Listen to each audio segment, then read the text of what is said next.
5 লক্ষ টাকা দিতে হবে, না হলে একেবারে সরকারি দপ্তরে কাজ নয়, এলাকায় থাকাও নয়। রাতের অন্ধকারে দরজায় লাঠি, রড, শাবল নিয়ে হাজির একদল লোক। নিজেদের বিজেপি নেতা কর্মী বলে পরিচয়, আর তারপরই নাকি শুরু জুলুমবাজি। প্রথমে 20,000 টাকা, তারপর বাকি 4,80,000 টাকার দাবি। টাকা দিতে অস্বীকার করতেই মারধর, এমনকি খুনের চেষ্টার অভিযোগ সামনে এসেছে। অভিযোগের তীর স্থানীয় বিজেপি নেতা কর্মীদের দিকে। তাহলে কি ভরসা আউট, ভয় ইন? উঠছে প্রশ্ন। ঘটনার অভিযোগ বা যে ঘটনাটা ঘটেছে সেটা পূর্ব বর্ধমানের কাটোয়ায়।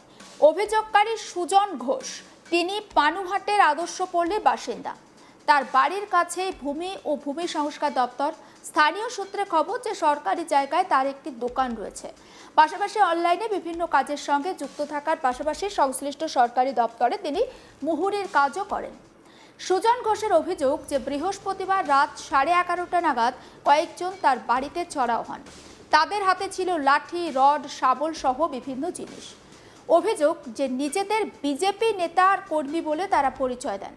লিখিত অভিযোগে বিশ্বজিৎ অধিকারী ওরফে গুপি, অতনু সাহা আর ধীরাজ দাসের নাম উল্লেখ করেছেন সুজন। তার দাবি যে বিশ্বজিৎ অধিকারী বিজেপির কাটোয়া নগর মণ্ডল কমিটির সাধারণ সম্পাদক এবং বাকিরাও বিজেপি কর্মী হিসাবে এলাকায় পরিচিত। অভিযোগ আরও গুরুতর। সুজনের দাবি তার কাছে 5 লক্ষ টাকা দাবি করা হয়। টাকা না দিলে সরকারি দপ্তরে কাজ করতে দেয়া হবে না, এমনকি এলাকায় থাকতেও দেয়া হবে না বলে তাকে হুমকি দেয়া হয়। এমনকি কাটোয়া নগর মণ্ডল কমিটির সভাপতি সুমন দেবনাথের নির্দেশেই টাকা চাওয়া হচ্ছে বলে তাকে জানানো হয়েছিল বলে অভিযোগ। সুজনের দাবি, ভয় পেয়ে প্রথমে 20,000 টাকা দেন তিনি, কিন্তু বাকি টাকা দিতে অস্বীকার করতেই তাকে মারধর করা হয়। এমনকি শ্বাসরোধ করে খুনের চেষ্টাও তাকে করা হয়েছে বলে তিনি অভিযোগ করেছেন। আসলে একবার অভিযোগকারী সুজন ঘোষ ঠিক কি অভিযোগ করছেন শোনাবো আপনাদের।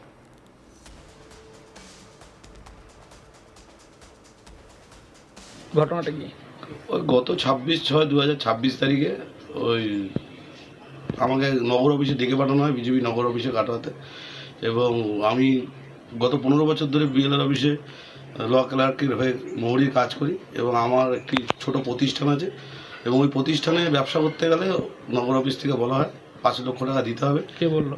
ওই নগর সুমন দেবনাথের নেতৃত্বে বিশ্বজিৎ অধিকারী আর ওই অতনু সাহা এবং ধীরাজ, এরা আমাকে 5 লক্ষ টাকা তোলা যায় যে অবৈধ জায়গায় ব্যবসা করতে গেলে তোমাকে এই টাকাটা দিতে হবে।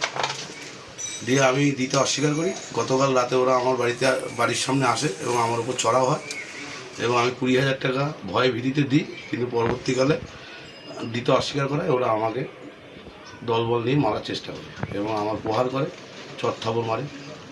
তারপর আমি আজকে থানার দ্বারস্থ হয়েছি। কে কে টাকাটা চাইছে? ওই সুমন দেবনাথের নেতৃত্বাধীন ওই বিশ্বজিৎ অধিকারী আর অতনু সাহা এবং ওই ধীরাজ দাস। সুমন দেবনাথকে বলেছিলেন নাকি? না, ওনাকে বলিনি, কিন্তু মানে ওনার নেতৃত্বে হচ্ছে সেটা আমি বারবার বলছি, কারণ ওরা প্রত্যেকবার কথোপকথনে একটাই কথা বলে যে আমরা সুমন দেবনাথের লোক, আমরা এখন বর্তমানে ক্ষমতায় আছি, তাই আমরা যা করবো সেটা মেনে নিতে হবে। এই টাকাটা চাইছে কেন? টাকাটা চাইছে তোলা দিতে হবে ব্যবসা করতে গেলে, এইটাই, আর কিছু না। এবং এরা বিজেপির বদনাম করছে। আপনাকে কোথায় কোথায় মেরেছে?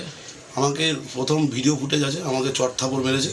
চট থাপড় মারার পর আমার ওরা লাঠি ফাটি নিয়ে এসেছিল, প্রহার করে এবং ধাক্কা মারে এবং পড়ে যায়। আমার বুকে ব্যথা, বুকে পাঁজরে লেগেছে, আমি ছবি করেছি, হসপিটালে গেছিলাম। ঘটনার পর শুক্রবার সকালে কাটোয়া থানায় গিয়ে লিখিত অভিযোগ দায়ের করেন সুজন ঘোষ। অভিযোগের ভিত্তিতে তদন্ত শুরু করেছে পুলিশ, যদিও যাবতীয় অভিযোগ অস্বীকার করেছে বিজেপি নেতৃত্ব। কাটোয়া নগর মণ্ডল কমিটির সভাপতি সুমন দেবনাথের দাবি, অভিযোগ সম্পূর্ণ মিথ্যার উদ্দেশ্য প্রণোদিত। তার বক্তব্য, দীর্ঘদিন ধরে তৃণমূলের আমলে বিএলআরও দপ্তরের সামনে সরকারি জমিতে বেআইনি কারবার চলছিল, আর সেই কারবার বন্ধ করার উদ্যোগ নেওয়াতেই মিথ্যা অভিযোগ করা হচ্ছে। আসুন শোনাই সুমন দেবনাথ, বিজেপির নগর সভাপতি, তিনি ঠিক কি বলছেন সেই বক্তব্য। ভারতীয় জনতা পার্টি কাটোয়া নগর কার্যালয়ে সিসিটিভি ক্যামেরা লাগানো আছে, সেখানে অডিও রেকর্ডিং হয়। এই ব্যক্তিকে আমি কখনোই কোনোভাবেই চিনতাম না। প্রথম কথা, কালকের যে ঘটনা হয় সেই ঘটনার পরিপ্রেক্ষিতে আমি বলতে পারি, আজকে সকাল 7:15 সময় ফেসবুকে আমি দেখি যে আমার একটা ছবির সাথে আরও 2-3 ব্যক্তির ছবি অ্যাড করে ফেসবুকে ছাড়া এবং একটা ভিডিও ছাড়া হয়।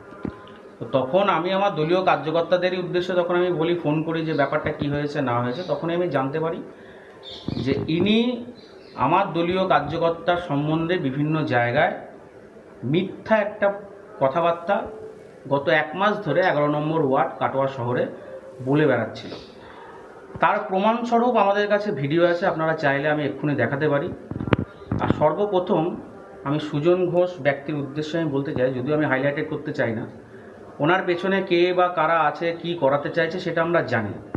একটা জিনিস মাথায় রাখতে হবে যে 4ই মের পর পশ্চিমবাংলার ভেতরে সুশাসন কায়েম হয়েছে। যদি তা না হতো, আপনারা সাংবাদিক বন্ধুরা যারা আছেন আপনারা জানেন 4 তারিখের আগে এরকম কোনো ঘটনা ঘটলে আগে সর্বপ্রথম তৃণমূল কংগ্রেসের কাছে অফিসে যেত, তারপরে তার আগে 35 বছর যারা শাসনকাল চালিয়েছিল তাদের লোকাল কমিটির অফিস বা জেলা কমিটির অফিসে আগে যেত, তারপরে এই ঘটনা থানায় যেত।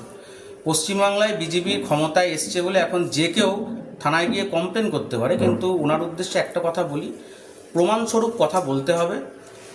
আর প্রমাণস্বরূপ আমাদের কাছে আছে, যাদের উদ্দেশ্যে উনি স্পেশালি 1, 2, 3, 4 করে নাম ধরে ধরে কমপ্লেন করেছেন বা এফআইআর করেছেন, সেটা অলওয়েজ ওয়েলকাম, কোনো অসুবিধা নেই। কিন্তু প্রমাণ না করতে পারলে কিন্তু পুলিশ প্রশাসন ওনাকে ছাড়বে না, এইটুকুনি আমি বলতে পারি দলগতভাবে।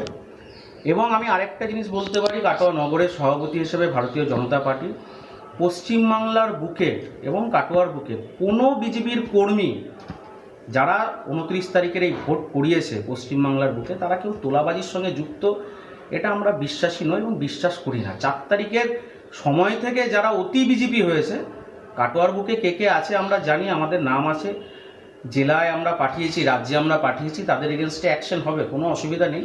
কারা কারা করানোর চেষ্টা করছে সংগঠন ভাঙানোর স্বার্থে। আর সবথেকে বড় কথা, এই সুজন ঘোষ এই কাটোয়া শহরের বিএলআরও অফিসের সামনে সরকারি জমির ওপরে তিনি বেআইনিভাবে একটা দোকান খুলে সেখানে বিভিন্ন কার্যক্রম, অনৈতিক কার্যক্রম চালাচ্ছেন বহু বছর ধরে। দিগন্তপাল রবি চ্যাটার্জির নেতৃত্বে এই সুজন ঘোষ কাটোয়া শহরের বিভিন্ন জমির মালিকানা, যাদের অ্যাকচুয়াল জমি, তাদের নামকে ক্যান্সেলেশন করে অন্য নামে বিভিন্নভাবে প্রতারণা করেছেন। সেই প্রতারণার কথা বলতেই আমাদের পার্টির কার্যকর্তারা একদিন গেছিল ওনার কাছে যে আপনি এই কার্যক্রম অতি শীঘ্রই আপনাকে বন্ধ করতে হবে, তা না হলে আমরা থানায় বা প্রশাসনের দ্বারস্থ হব। বিধায়ককে আমাদের বলা আছে, পরবর্তীকালে নিশ্চয়ই পুলিশ প্রশাসন এবং বিধায়ক এই ব্যাপারটা অবশ্যই দেখবে। দলগতভাবে আমি একটা স্টেটমেন্ট দিতে পারি এবং চ্যালেঞ্জ নিয়ে দিতে পারি, যদি উনি কোনো সময় আর ওনাকে দিয়ে যারা পড়াচ্ছেন, যদি একটা সিঙ্গেল ফুটেজ, সিঙ্গেল কথাবার্তা, সিঙ্গেল কোনো কিছু যেখানে সুমন দেবনাথ জড়িত, আমি অন স্পট রেজিগনেশন দিয়ে দেবো ভারতীয় জনতা পার্টি থেকে। বিজেপি নেতৃত্বে দাবি ঘটনার সঙ্গে দলের নেতা কর্মীদের কোনো রকম কোনো যোগাযোগ নেই। অভিযোগ প্রমাণ করতে না পারলে অভিযোগকারীর বিরুদ্ধে মানহানির মামলা করা হবে বলেও হুঁশিয়ারি দিয়েছেন নগর মণ্ডল সভাপতি। সমস্ত আপডেট পৌঁছে দেবো আপনাদের কাছে, নজর রাখুন আজ তাক বাংলায়, সাবস্ক্রাইব করতে ভুলবেন না।